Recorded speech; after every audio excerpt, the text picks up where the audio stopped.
Do you know many people are having trouble with setting a delayed start on their LG F4J6VG0W washing machine? Don't worry. In this video, we'll show you how you do this. Let's start. Step 1. Turn on machine. Press the power button to turn on the washing machine. Do not touch any other buttons or the program's selector knob. Step 2. Activate Delay Start. When prompted, press and hold the temp button for 3 seconds until the delay start function activates. Step 3. Set delay time. Use the program selector knob to set the desired delay time for the wash cycle. Step 4. Begin wash cycle.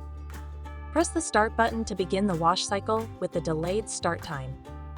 Now you should be able to easily set a delayed start on your LG F4J6VG0W washing machine. Still need help?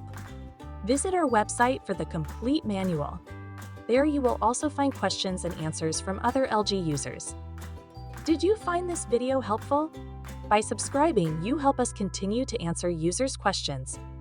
So, subscribe to our channel. Thanks for watching, and see you in the next video.